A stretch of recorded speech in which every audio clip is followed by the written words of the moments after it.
Ang mga lupa ay mababa at sa pagitan ng mga ito may liwanag na kulay berde, parang mata ng nilalang na nakatingin mula sa itaas. Nang mapatingin ako sa kamay ko, nakita kong lumalaki ang mga marka, gumagapang papunta sa dibdib ko. "Ang sumpa," sabi ni Luna, "ay hindi parusa. Isa itong pagpapaalala." Sa di kalayuan, may narinig akong iyak. Iyak ng isang sanggol. Mabilis kong sinundan ang tunog.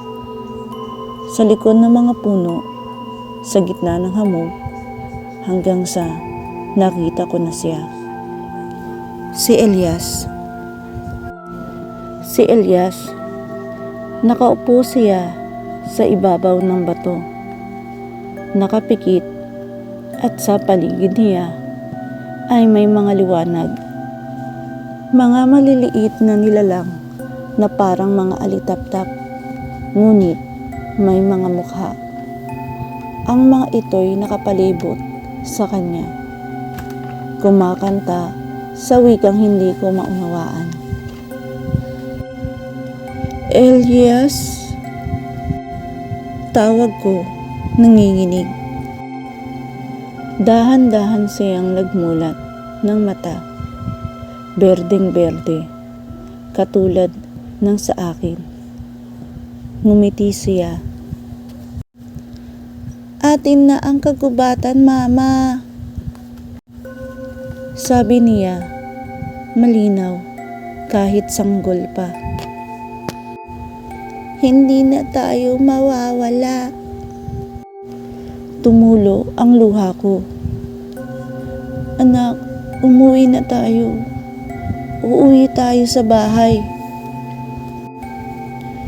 Ngumiti siyang muli, ngunit sa likod ng ngiti, may ibang presensya. May lalaking anyo na sumulpot sa likod niya, ang hari ng mga engkanto. Sana nagustuhan nyo ang ating kwento ngayon. Sa mga bago pa lang sa ating channel, maaari po bang pa-like, subscribe, share, and comment. Maraming salamat po. "Hindi mo siya kailangan iligtas, Maria," sabi ng hari. "Dahil ikaw na mismo ang nilalang ng kagubatan." Lumapit siya, mabagal, at sa bawat hakbang niya ay nagbubunga ng ugat sa lupa. "Ang bata ay hindi na sa iyo, ngunit maaari kang manatili rito, magbantay sa hangin, at maging tulay ng aming mundo." Lumuhod ako. Kung ang kailangan ay ako, kunin niyo na ako, basta't hayaang mabuhay si Elias bilang tao. Ngumiti ang hari. "Walang sino man ganap na tao, Maria. Ngunit dahil sa iyong pag-ibig, pagbibigyan kita ng isang gabi." Itinaas niya ang kamay niya at biglang umihip ang hangin. Malakas, mahampas sa mga puno, sa ulap, sa mga ugat, at nang muling dumilim ang paligid, nakita kong naglaho ang lahat. Ang mga liwanag, ang ilog, ang gubat. Pagdilat ko, nasa bahay na uli ako. Tahimik, mabango ang hangin, may amoy lupa't gatas. At sa tabi ko, natutulog si Elias. Normal, walang marka, walang berde sa mata. Lumapit ako at hinaplos siya. Mainit ang balat niya, hindi ng lagnat, kundi ng buhay. Tumingin ako sa labas. Ang gubat ay kalmado. Walang anino, walang bulong. Ngunit sa salamin, sa gilid ng aking paningin, nakita ko ang sarili kong anyo. Maputla. Ang buhok ko'y kumikislap na kulay berde. At sa mga mata ko, may aninong nakatingin pabalik.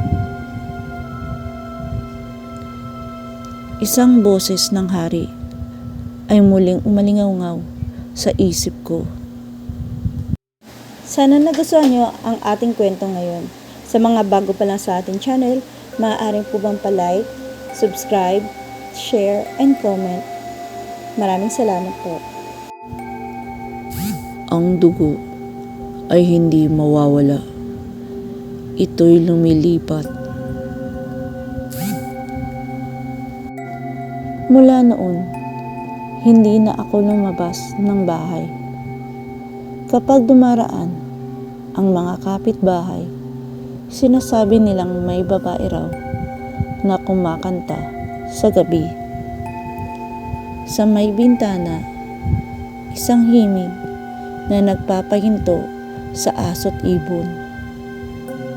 Kapag umuulan, naglalaho ang bakod ng bahay ko at ang lupay nagiging parang tubig.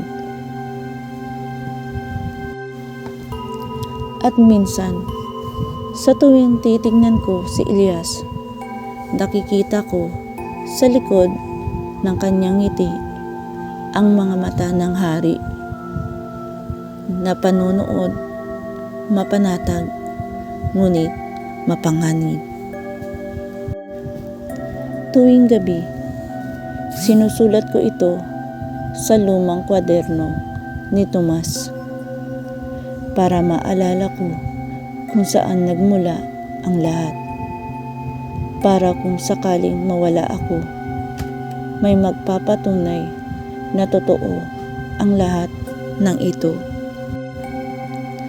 At ngayong gabi, habang sinusulat ko ang huling pahina, naririnig ko muli ang awit ng kagubatan. Mula sa labas, mula sa lupa, mula sa hangin. Sa dugo ng ina, sa hiling ng pag-ibig, muling isisilang ang gubat. Tumingin ako kay Elias. Gising na siya at nakangiti. "Mama," sabi niya, "darating na sila." Mula ng araw na iyon, tumahimik ang lahat. Ang gubat ay tila natulog. Walang bulong, walang liwanag, walang tanda ng engkanto. Si Elias ay lumaking malusog, masigla, at tila walang bakas ng sumpa. Sana nagustuhan nyo ang ating kwento ngayon. Sa mga bago pa lang sa ating channel, maaaring po bang pa-like, subscribe, share, and comment. Maraming salamat po. Ngunit, tuwing sasapit ang gabi ng kabilugan ng buwan, may ibang liwanag na dumadampi sa kanyang balat. Isang bahagyang kislap na parang tusok ng apoy sa ilalim ng tubig. Hindi ko na itinanong kung bakit. Ayokong malaman. Ngunit, ngayong gabi, ang hangin ay muling nagbago. Mula sa labas ng bahay, may narinig akong mga hakbang. Banayad, ngunit mabigat. Kasabay nito, may mga alitaptap na unti-unting lumilitaw sa paligid. Marami, parang mga matang nakatingin. At sa bawat paghinga ko, sumasabay ang bulong. Sumasabay ang bulong ng kagubatan. Panahon na, bumalik na sa amin. Napatingin ako sa orasan. Eksaktong 12:00, ang huling gabi, ang gabi ng kabilugan ng buwan. Niyakap ko si Elias. Natutulog siya, mahimbing, walang kamalay-malay. Ngunit sa noo niya, muling lumitaw ang marka, ang hugis ugat na parang simbolo ng mga engkanto. Kumikinang iyon sa dilim, parang apoy na walang init. Tumayo ako at lumapit sa bintana. Sa labas, nakita ko ang gubat. Hindi na ito kagaya ng dati. Ang mga puno ay gumagalaw kahit walang hangin. Ang mga sanga ay nakaturo sa bahay namin. Tila mga daliring tinuturo ako. At sa gitna ng dilim, may isang liwanag na berde. Tumataas mula sa lupa. Isang figurang hugis bilog, gawa sa ugat at sa liwanag. Ang pintuan ay para sa amin. Hindi ko alam kung paano ko nalaman, pero alam kong iyon ang huling tawag. Sa labas ng pintuan, naroon si Luna. Ngayon, hindi na siya mukhang tao. Ang buhok niya ay lumulutang at ang mga mata niya ay kulay ginto. Nakangiti siya, ngunit may lungkot sa kanyang tinig. "Maria," sabi niya, "ang oras ng pagpili ay dumating." Mga kaibigan, maaari ba kayong mag-iwan ng comment tungkol sa ating kwento? Sa ngayon ay puputulin ko muna ang ating pagkukwento. Medyo mahaba na. Ayoko kasi na mainip kayo. Itutuloy ko na lang ang kwento sa susunod. Sa mga bago pa lang sa ating channel, maaari bang pa-subscribe, like, share, and comment. Maraming salamat sa inyong pagsuporta. Ang kwentong Kababalaghan.